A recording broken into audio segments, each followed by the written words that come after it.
AP TV 10 news కి స్వాగతం. వార్తల ముందుగా ముఖ్యాంశాలు.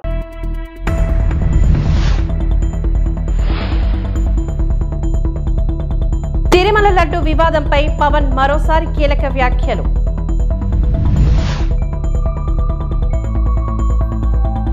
ఆకు నంబర్ 2 జడ్పీ హైస్కూల్లో ఆకస్మిక తనిఖీలు నిర్వహించిన విద్యా ఐటీ శాఖల మంత్రి నారా లోకేష్.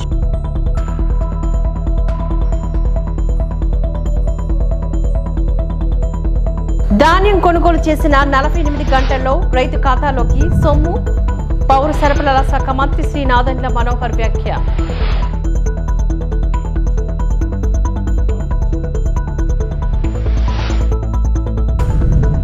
వంద రోజుల్లో అన్ని ప్రభుత్వ శాఖలపై సమీక్షిస్తూ ఉంటే జగన్ మార్క్ ఆర్థిక ఉగ్రవాదం చూసి షాక్ తిన్నాను. కేంద్రం ఇచ్చిన నిధులు ఏం చేశారో తెలియదు, ఎటువైపు వెళ్ళాయో తెలియదు. సమీక్షలు చేస్తా ఉంటే నాకే షాకింగ్ న్యూస్ వస్తా ఉంది. డిపార్ట్మెంట్ లో కేంద్రం ఇచ్చిన డబ్బుల్ని వాడేసి డైవర్ట్ చేసి ఒక విధంగా దుర్వినియోగం చేసి కడాన దేనికి ఖర్చు పెట్టామో చెప్పకుండా తిరిగి మనకిచ్చే డబ్బులు కూడా రాకుండా పోయే పరిస్థితి వచ్చింది. ఒక ఉదాహరణ, పంచాయతీ రాజులో ఫైనాన్స్ కమిషన్ ఇచ్చే 990 కోట్ల రూపాయలు ఇవ్వకుండా ఇప్పుడు రావాల్సిన డబ్బులు 1200 కోట్లు మిగిలిపోయే ఇవ్వకుండా అడ్డం పెట్టే పరిస్థితికి వచ్చారు. ఇప్పుడు ఆ 990 కోట్లు ఇచ్చాను, 1200 కోట్లు వచ్చాయి. ఇప్పుడు సర్పంచులందరికీ కాస్తో కూస్తో వెసులుబాటు వచ్చి పనులు చేసే స్థాయికి తీసుకొచ్చావంటే అది గాడి దప్పిన పరిపాలన ఘాట్లో పెట్టడం అని చెప్పి కూడా నేను మీ అందరికి విజ్ఞప్తి చేస్తున్నా. ఒక రంగం అని కాదు, అన్ని రంగాలలో ఇదే పరిస్థితి. ఈ రోజు ఇక్కడ ఉంది, మీ ఊరు పక్కనే ఏదైతే రిజర్వాయర్ ఇక్కడ గుండ్ల కమ్మ ఉంది. కేంద్ర ప్రభుత్వం ఒక బంగారం లాంటి ఒక కార్యక్రమాన్ని ఇచ్చారు. అంటే గుండ్ల కమ్మ నుంచి ఈ చుట్టుపక్కల 5-6 నియోజకవర్గాల్లో మల్టీపర్పస్ వాటర్ స్కీమ్ పెట్టి పైప్ లైన్ల ద్వారా ఇంటింటికి కొళాయి ద్వారా నీళ్లిచ్చే కార్యక్రమం 5 ఏళ్లయింది. ఒక్క ఊరికి నీళ్లిచ్చిన దాఖలాలు లేవు. దీనికి వాళ్ళు ఇచ్చిన ప్రోగ్రాం చూస్తే మేము 50% ఇస్తాం, మీరు ఒక 50% పెట్టుకోండి, రెండో పెట్టుకొని మీరు ఎంతైనా పర్వాలేదని ఒక్కొక్క రాష్ట్రం 1,00,000 కోట్ల రూపాయలు ఖర్చు పెట్టే పరిస్థితికి వచ్చారు. కొన్ని రాష్ట్రాల్లో 70,000 కోట్ల రూపాయలు ఖర్చు పెట్టారు సిరిసగం వేసుకొని. దీనివల్ల ఇంటింటికి కొళాయి ద్వారా నీళ్లు ఇచ్చారు. మన రాష్ట్రంలో దౌర్భాగ్యం 3,000, 2,000 కోట్లు ఖర్చు పెట్టకుండా, ఇచ్చిన డబ్బులకి లెక్క చూపించకుండా, ఇచ్చిన డబ్బులు రిలీజ్ చేయకుండా ఇష్టానుసారంగా చేస్తే నిన్నే నేను చెప్పా, మళ్లీ ఒకసారి స్ట్రీమ్ లైన్ చేద్దాం. తప్పకుండా ఎక్కడెక్కడ జిల్లాలున్నాయో 26 జిల్లాలకి నీళ్లిచ్చే బాధ్యత, ఇంటింటికి కొళాయి ద్వారా నీళ్లు సరఫరా చేసే బాధ్యత ఈ ప్రభుత్వం తీసుకుంటామని చెప్పి చాలా స్పష్టంగా హామీ ఇచ్చాం. తిరుమలలో శ్రీవారి లడ్డు ప్రసాదం తయారీ కోసం వైసీపీ హయాంలో వాడిన నెయ్యి కల్తీది అంటూ చెలరేగుతున్న వివాదంపై ఆంధ్రప్రదేశ్ ఉప ముఖ్యమంత్రి పవన్ కళ్యాణ్ మరోసారి స్పందించారు. ప్రజల మనోభావాలతో ఎవరు చెలగాట మాడొద్దని చెప్పారు. స్వచ్ఛమైన నెయ్యి ధర అధికంగా ఉంటుందని తెలిపారు. అంత మాత్రాన తక్కువ ధరకు వస్తుందని కల్తీ నెయ్యిని ఎలా కొంటారని నిలదీశారు. తిరుమల తిరుపతి శ్రీవారి లడ్డు ప్రసాదంపై జనాల నుంచి ఫిర్యాదులు వచ్చాయని, ల్యాబ్ పరీక్షలు చేయాలని కోరారని చెప్పారు. లడ్డు గురించి ఫిర్యాదులు వస్తున్నప్పటికీ టీటీడీ గత చైర్మన్ తో పాటు ఈవో పట్టించుకోలేదని ధ్వసమెత్తారు. తాను శ్రీవారి లడ్డు కల్తీ అయిందన్న విషయం తెలుసుకుని దిగ్భ్రాంతికి గురయ్యానని అన్నారు. తిరుమల పవిత్రను దెబ్బతీశారని గత వైసీపీ సర్కార్పై ఆగ్రహాన్ని వ్యక్తం చేశారు. కాగా లడ్డూ ప్రసాదంలో వాడిన నెయ్యి కల్తీది అంటూ ముఖ్యమంత్రి చంద్రబాబు నాయుడు డైవర్షన్ పాలిటిక్స్ చేస్తున్నారని వైసీపీ నేతలు అంటున్న విషయం తెలిసిందే. These guys say their claim is why did we change the vendors was it is 1,000 rupees plus something and we have changed it, we have brought it down to, and they said we have to give, the supply had given us around 360 to 400. The making of ghee itself is quite high price, so we understand how could they source such a cheap ghee. And later, after a few months, we're all wondering, maybe we don't know how could they achieve it. So we don't know. They had sourced out from somewhere from Delhi, Ghaziabad, somewhere in UP. Delhi or part of Delhi. Maybe we don't know. Maybe someone is there. Maybe they said we don't know. But they said people were complaining regularly, smelling of something which is not the usual prasad. A lot of times people used to come to me and they said, see what's happening, maybe you have to put for some kind of lab testing. There are many things, such things. I thought no one would be dare to violate, play with this kind of sentiments. Never thought. I thought of it, but we didn't give a. I was looking at other things in TTD. But when this particular issue came, when the new EO came, we looked at it. I said we want to revive the TTD. I mean, whatever had been TTD, a lot of. Mismanaged had been done, misappropriation of funds had been done. They started a thing called Srivani Trust. And they don't know what these guys had done under the, I think Chairman, TTD Chairman was Mr. Subbareddy Garu, and EO was Mr. Dharma Reddy. So we had been consistently raising our concerns regarding the quality of Prasad and regarding the functioning of TTD itself. And of course other dharmic issues. But these guys, when we formed the government and I said we want to revive, we want to go back to, then we sent samples and we realized that this is animal fat, fish oil, and of course amount of beef fat and pig fat, fish oil, elements of both these things are there, all these three, and we are quite hurt. Quite in a state of shock, and people have taken it for granted to play that kind of games. Here it is, when people have no commitment and no value and no respect for the sanctity of a temple and ఆకడంబట్టు ZP high స్కూల్లో ఆకస్మిక తనిఖీలు నిర్వహించిన విద్యా IT శాఖల మంత్రి Nara Lokesh.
AP రాష్ట్ర ప్రభుత్వ సమావేశాలకు కార్యక్రమాలకు హాజరయ్యే అతిథులకు లేపాక్షి కళాకృతులను మాత్రమే జ్ఞాపికలుగా ఇవ్వాలని డిప్యూటీ సీఎం పవన్ కళ్యాణ్ నిర్ణయించారు. ఇందుకు అనుగుణంగా లేపాక్షి సంస్థలో ఉన్న కళాకృతులను ఆయన పరిశీలించారు. మంగళగిరిలో పవన్ నివాసానికి లేపాక్షి ప్రతినిధులు కొన్ని కళాకృతులను తీసుకొని వచ్చారు.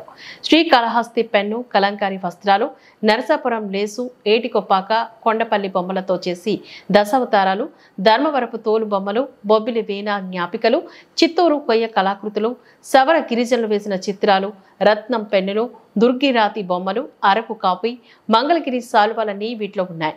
వాటిలో ఎంపిక చేసిన వాటికి గిఫ్ట్ హ్యాంపర్స్ సిద్ధం చేయించి ఆంధ్రప్రదేశ్ ప్రభుత్వ ముద్ర, అందులో కళాకృతుల వివరాలతో కూడిన కార్డు ఉంచాలని పవన్ సూచించారు.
ధాన్యం కొనుగోలు చేసిన 48 గంటల్లోగా రైతు ఖాతాకు డబ్బులు. అక్టోబర్ 1 నుంచి ఖరీఫ్ ధాన్యం కొనుగోలు. రైతు పండించిన ప్రతి విత్తనాన్ని కొనుగోలు చేసేందుకు ప్రణాళికలు రూపొందించారు. ధాన్యం అమ్మకం, మిల్లుల ఎంపికలో రైతుకు స్వేచ్ఛ, అడుగడుగున పారదర్శకతతో వ్యవహరిస్తాం. ప్రతి రైతుకు భరోసాని ఇస్తాం. రాష్ట్ర ఆహార మరియు పౌర సరఫరాల శాఖ మంత్రి శ్రీ నాదెండ్ల మనోహర్ ఖరీఫ్ ధాన్యం సేకరణపై జిల్లా జాయింట్ కలెక్టర్లు, పౌర సరఫరాల శాఖ జిల్లా అధికారులు, సహకార, మార్కెటింగ్, వ్యవసాయ శాఖ అధికారులతో వర్క్షాప్ నిర్వహణ. రైతుల నుంచి ధాన్యం కొనుగోలు చేసిన 48 గంటల్లోగా వారి ఖాతాల్లో డబ్బులు జమ చేసేందుకు సంకీర్ణ ప్రభుత్వం ప్రణాళికలు సిద్ధం చేస్తోందని రాష్ట్ర ఆహార, పౌర సరఫరాల శాఖ మంత్రి శ్రీ నాదెండ్ల మనోహర్ స్పష్టం చేశారు. కూటమి ప్రభుత్వం ఏర్పడిన తర్వాత మొట్టమొదటిసారి ఖరీఫ్ మాసంలో ధాన్యం కొనుగోలు కోసం రాష్ట్ర వ్యాప్తంగా అందరితో సంప్రదించి ప్రతి రైతును ఆదుకునే విధంగా, ప్రతి గింజ కష్టపడి పండించిన ఆ పంటని రాష్ట్ర ప్రభుత్వం ఒక ధైర్యం నింపే విధంగా, ఒక భరోసా నింపే విధంగా ధాన్యం కొనుగోలు ప్రక్రియ అక్టోబర్ 1వ తారీఖు నుంచి రాష్ట్ర వ్యాప్తంగా ప్రారంభించబోతున్నాం. ట్రాన్స్పోర్ట్ విషయంలో వేల సంఖ్యలో, ఒక్కొక్క జిల్లాలో దాదాపు 8,000 నుంచి 10,000 లారీలు అవసరం ఉంటాయి. వాటిని ఏ విధంగా సిద్ధం చేస్తున్నామో, క్షేత్రస్థాయిలో ఉన్న మిల్లర్స్ వాళ్ళు కూడా ఏ విధంగా దీనికి టెక్నాలజీని ఉపయోగించుకొని జీపీఎస్ పొజిషనింగు, ఆ డేటా వాళ్ళకు వచ్చే విధంగా ఎక్కడ కూడా గన్నీ బ్యాగ్స్ విషయంలో కానివ్వండి, ట్రాన్స్పోర్టేషన్ విషయంలో కానివ్వండి, హమాలీల విషయంలో కానివ్వండి, పొరపాటు లేకుండా అన్ని విధాలుగా సిద్ధమై అంతిమంగా గౌరవ ముఖ్యమంత్రి గారు, గౌరవ ఉప ముఖ్యమంత్రి గారు ఇచ్చిన మాట మేరకు ఎప్పుడైతే రైతు మనకి అక్నాలెడ్జ్మెంట్ ఇచ్చి ధాన్యం మిల్లర్కి అప్పచెప్తారో 48 గంటల లోపే వాళ్ళ బ్యాంక్ ఖాతాల్లో డబ్బులు చెల్లించే విధంగా రాష్ట్ర ప్రభుత్వం సిద్ధమవుతోంది. తిరుమల లడ్డూలో కల్తీపై కేంద్ర హోంశాఖకు లేఖ రాస్తామని ఏపీ కాంగ్రెస్ అధ్యక్షురాలు వైఎస్ షర్మిల తెలియజేశారు. ఈ వ్యవహారంపై సిపిఐ విచారణ జరిపించాలి అంటూ ఆమె డిమాండ్ చేశారు. గవర్నర్ను కలిసి లడ్డూ కల్తీ వ్యవహారంపై ఫిర్యాదు చేస్తామని అన్నారు. వైకాపా విశ్వసనీయతను కోల్పోయింది. వైఎస్ఆర్ మంచి పేరు సాధిస్తే జగన్ చెడ్డ పేరు తెచ్చుకున్నారని అన్నారు. హామీలు అమలు చేయకుండా గతంలో మోసం చేశారంటూ ఆరోపించారు. ఋషికొండపై ఆయన కబ్జాలు చేశారు. వైఎస్ఆర్ కు జగన్ కు పొంతనే లేదని అన్నారు. వైకాపా అంతమైనట్లే ఆ పార్టీలో జగన్ తప్ప ఎవరు మిగలరని, సజ్జల విజయసాయిరెడ్డి కూడా అందులో ఉండరు. కూటమి ప్రభుత్వం ఇచ్చిన హామీలు అమలు చేయాలి అని షర్మిల తెలిపారు. మీరు చెప్తున్నారంటే మీ ఉద్దేశం ఏమిటనుకోవాలి? చంద్రబాబు గారు తన 100 రోజుల పరిపాలన మీద జనాలు ఒక రిపోర్ట్ ఇస్తారు, ఒక అభిప్రాయం వాళ్ళు ఏర్పరచుకుంటారు. కాబట్టి తన వైఫల్యాలు కప్పిపుచ్చుకోవడానికి, వైసీపీ మీద బురద చల్లడానికి ఈ 100 రోజుల వెన్యూను ఎంచుకున్నారా? ఏమీ అర్థం కావటం లేదు. చంద్రబాబు గారు సమాధానం చెప్పాలి. ఇంత పెద్ద విషయం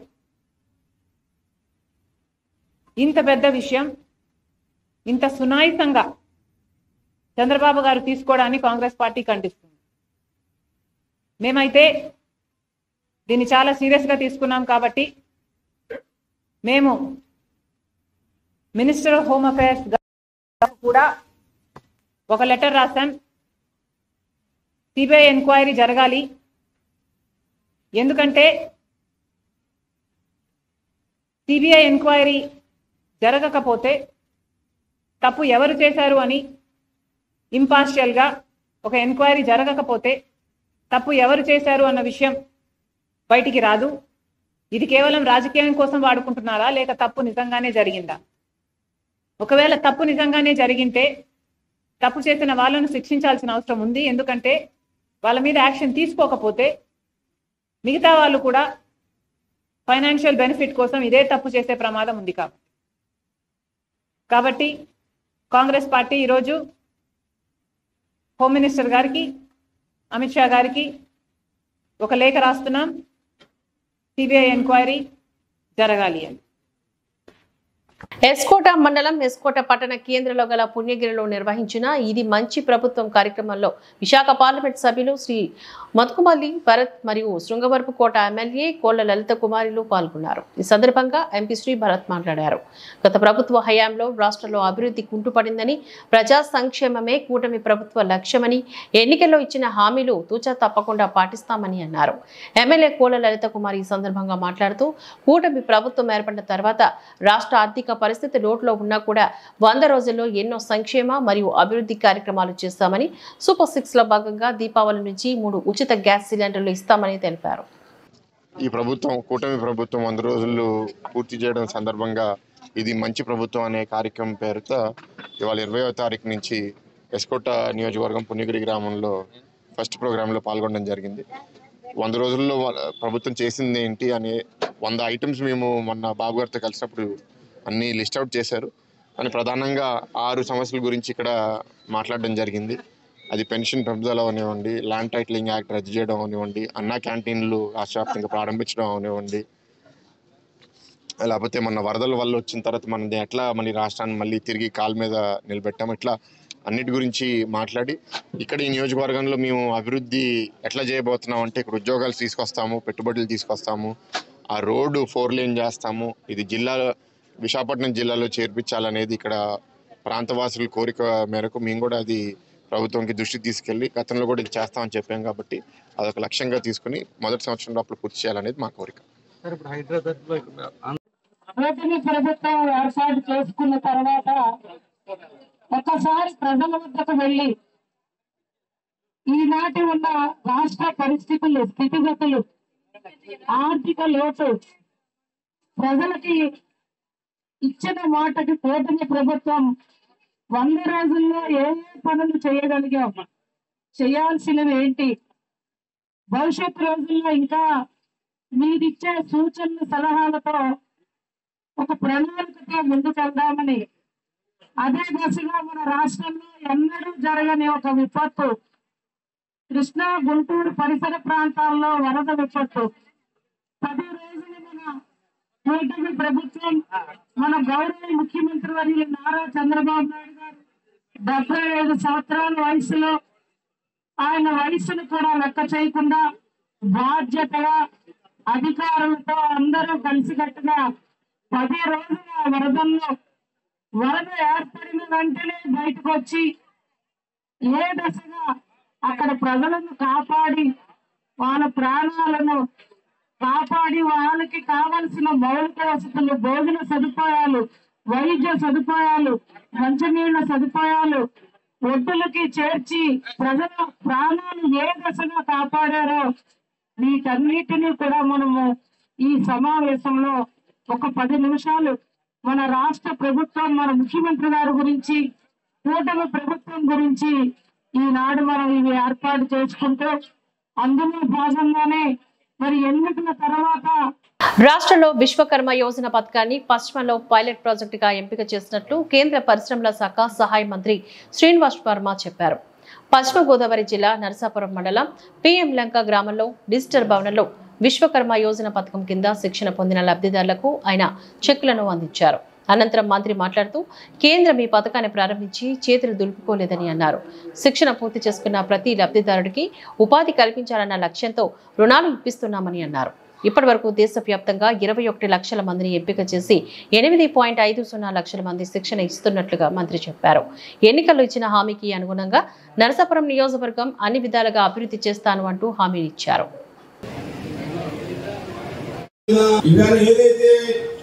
విశ్వకర్మ యోజనకు సంబంధించి ఈ విధంగా ప్రధానమంత్రి గారితో వర్చువల్ సమావేశం రాష్ట్రంలో 3 జిల్లాలు మాత్రమే ఎంపిక చేయడం జరిగింది. రాష్ట్రంలో అన్ని జిల్లాల్లో ఇవాళ ఇటువంటి వర్చువల్ సమావేశాలు జరగడం లేదు. కేవలం 3 జిల్లాలకు వచ్చినటువంటి అవకాశంలో మన పశ్చిమ గోదావరి జిల్లా ఉంది అనేటువంటి విషయాన్ని మీ అందరికీ కూడా సవినయంగా చెప్తాము. రెండోది తూర్పు గోదావరి జిల్లా, మూడోది తిరుపతి. విశ్వకర్మ యోజన పథకాన్ని ప్రవేశపెట్టినప్పుడు 2023 సెప్టెంబర్ 17 ఏదైతే ఉందో అది నరేంద్ర మోడీ గారి పుట్టినరోజే కాదు, విశ్వకర్మ జయంతి కూడా అనేటువంటి విషయం మనందరూ కూడా గుర్తించాలి. విశ్వకర్మ జయంతి సందర్భంగా 2023 సెప్టెంబర్ 17 నాడు ప్రధానమంత్రి ఈ పథకాన్ని ప్రారంభించడం జరిగింది. ఇవాళ 1 సంవత్సరం పూర్తయినటువంటి సందర్భంలో ఇవాళ దేశంలో కొన్ని ఎంపిక చేసినటువంటి జిల్లాల్లో ఇటువంటి కార్యక్రమాలు నిర్వహిస్తా ఉన్నాం. 2015లో కూడా ఈ పథకాన్ని ప్రారంభించినప్పుడు పశ్చిమ గోదావరి జిల్లాని మోడల్ జిల్లాగా తీసుకుంది కేంద్ర ప్రభుత్వం అనేటువంటి విషయాన్ని చెప్పడానికి నేను గర్వపడుతున్నాను. అద్భుతమైనటువంటి పథకం ఇది. ప్రధానమంత్రి గారు అనేక సంక్షేమ పథకాలు కూడా అమలు చేస్తున్నప్పటికీ కొన్ని స్వయంగా పర్యవేక్షించేటువంటి పథకాలు ఉన్నాయి. ఏదైతే మహిళల కోసం ఈ దేశంలో మహిళలను బ్యాంకులకు చేరువ చేయాలని అనేటువంటి ఉద్దేశంతో పెరిగేటువంటి జన్ధన్ ఖాతాలు, జీరో బ్యాలెన్స్ ఖాతాలు నరేంద్ర మోడీ గారి దత్తత పథకం. ఈ దేశంలో చిల్లర వర్తకులందరికీ కూడా ముద్రా యోజన పథకం కింద రుణాలు ఇవ్వాలనేటువంటి ఆలోచన పథకం ఏదైతే ఉందో ముద్రా యోజన కూడా నరేంద్ర మోడీ గారికి దత్తత పథకం. ఏదైతే కింది స్థాయిలో ఉన్నటువంటి 18 చేతి వారిని గుర్తించి 13,000 కోట్ల రూపాయలని కేటాయించినటువంటి వ్యక్తి ప్రధానమంత్రి నరేంద్ర మోడీ గారు అనేటువంటి విషయాన్ని సందర్భంగా చెప్తా ఉన్నాం. 1000 కోట్లు, 2,000, 3,000 కోట్లు కాదు, ఈ పథకం కింద 13,000 కోట్ల రూపాయల కేటాయించడం జరిగింది. 18 చేతి కుర్తాలు ఉన్నారు వారు, కమ్మరి, కుమ్మరి, వడ్రంగి, రజకులు, చేనేత, ముఖ్యంగా మీ ప్రాంతంలో ఉండేటువంటి చేపలు పట్టేటువంటి వలలు అల్లేటువంటి వ్యక్తులకు, పడవలు తయారు చేసేటువంటి వ్యక్తులకు, బొమ్మలు తయారు చేసేటువంటి వ్యక్తులకు, తాపీ మేస్త్రులకి, ఈ విధంగా క్షురకులకి, ఏదైతే బార్బర్స్ ఉన్నారో వారికి, వీళ్ళందరినీ కూడా గుర్తించి ఈ పథకం కింద ఎంపిక చేసినటువంటి ప్రభుత్వం నరేంద్ర మోడీ గారు. నరసాపురం కోటిపల్లి రైల్వే లైన్ పనులను త్వరితగతిన పూర్తి చేస్తామని కేంద్ర పరిశ్రమల శాఖ సహాయ మంత్రి శ్రీనివాస్ వర్మ చెప్పారు. పశ్చిమ గోదావరి జిల్లా నరసాపురంలో ఆయన మీడియాతో మాట్లాడుతూ భూసేకరణ కారణంగా ఈ ప్రాజెక్టు పనులు పెండింగ్ పడ్డాయని అన్నారు. గత వైసీపీ ప్రభుత్వం 5 ఏళ్లలో ఈ ప్రాజెక్టుకు చెల్లించాల్సిన వాటా మొత్తంలో ₹1 కూడా చెల్లించలేదని, ఇప్పటి వరకు కేంద్రం ఈ ప్రాజెక్టు నిమిత్తం 1200 కోట్లు ఖర్చు చేసినట్లుగా మంత్రి చెప్పారు.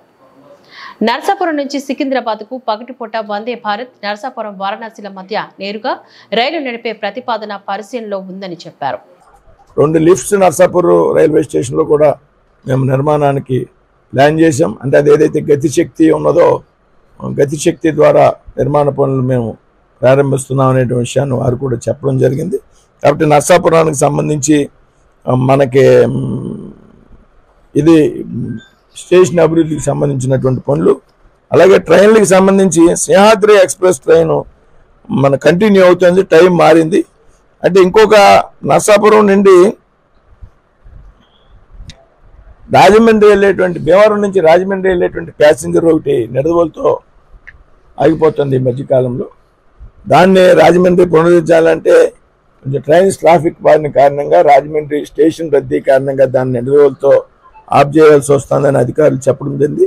దాన్ని కూడా పునరుద్ధరిస్తామని హామీ ఇవ్వడం జరిగింది.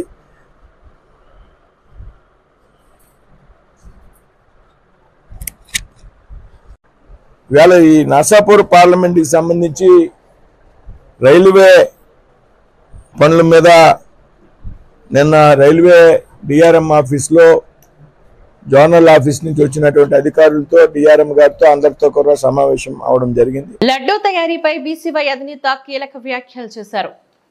అతి పవిత్రమైన తిరుమల లడ్డూ వివాదంపై భారత చైతన్య యువజన బీసీవై పార్టీ అధినేత రామచంద్ర యాదవ్ కీలక వ్యాఖ్యలు చేశారు.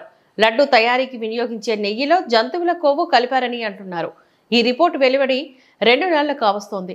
ఇంతవరకు వారిపై రాష్ట్ర ప్రభుత్వం ఎందుకు చర్యలు తీసుకోలేదు? 48 గంటల్లోపు కమిటీని ఏర్పాటు చర్యలు తీసుకోవాలి ఆయన ప్రభుత్వాన్ని కోరారు. వెంకటేశ్వర స్వామి భక్తుడిగా ఈ మీడియా సమావేశము ఏర్పాటు చేయడం జరిగింది. మీడియా ముందుకు రావడం జరిగింది.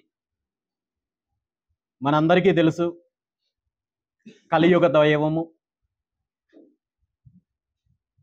ప్రపంచవ్యాప్తంగా ఉన్న కోట్లాది మంది హిందువుల ఆరాధ్య దైవంతో పాటు ఇతర మతస్థులు కూడా దైవంగా నమ్మే శ్రీవాణి ట్రస్ట్ లాంటి ట్రస్టులు తీసుకొని వచ్చి వేల కోట్ల రూపాయలు భక్తుల నుండి తీసుకొని ఈ నిధులన్నింటినీ కూడా అనేక రకాలుగా దారి మళ్లించే కార్యక్రమాలు చేశారు. విశాఖ శారదా పీఠం లాంటి పీఠాలకు తిరుమలలో అక్రమంగా కట్టడాలు కట్టుకోవడానికి యథేచ్ఛగా అనుమతులు ఇచ్చి స్వామివారి గోపురం కంటే ఎత్తు కట్టడాలు నిర్మించకూడదని ఆగమ శాస్త్రం చెప్తున్న అలాంటి వాటికి అన్నింటికీ కూడా తిలోదకాలు ఇచ్చి అనేక రకాలైన తప్పిదాలు చేశారు. స్వామికి భక్తులు సమర్పించే కానుకల విషయంలో స్పష్టత లేకుండా అనేక రకాలుగా దుర్వినియోగం చేయబడ్డాయి. స్వామివారికి భక్తులు ఇచ్చిన భూ విరాళాలను వీటిని మేము మెయింటైన్ చేయలేమని సాకు చెప్పి తన వాళ్ళకి కట్టబెట్టే కార్యక్రమము జగన్మోహన్ రెడ్డి గారి ప్రభుత్వంలో జరిగింది. దీని అంతటికీ కూడా ఒక అర్హత లేని ఒక అవినీతి పరుడైన అధికారిని, ధర్మారెడ్డి అనే అధికారిని ముందు పెట్టి అతని ఆధ్వర్యంలో ఇన్ని కార్యక్రమాలు జరిగాయి అనేది మనం గత 5 సంవత్సరాల నుండి కూడా చూసాం. అయితే గత 2 రోజులకు ముందు నుండి మనం గమనించినట్టయితే వీటన్నింటినీ దాటి చరిత్రలో ఎప్పుడూ జరగనటువంటి, సరిదిద్దుకోలేనటువంటి ఘోరమైన తప్పిదాన్ని జగన్మోహన్ రెడ్డి గారి ప్రభుత్వంలో అప్పటి పాలక మండలి కావచ్చు, అధికారులు కానీ కాంట్రాక్టర్లు కానీ చేశారనే విషయాన్ని ఈరోజు మనం చూస్తున్నాము. ఈ వార్తలు ఇంతటితో సమాప్తం. నమస్కారం.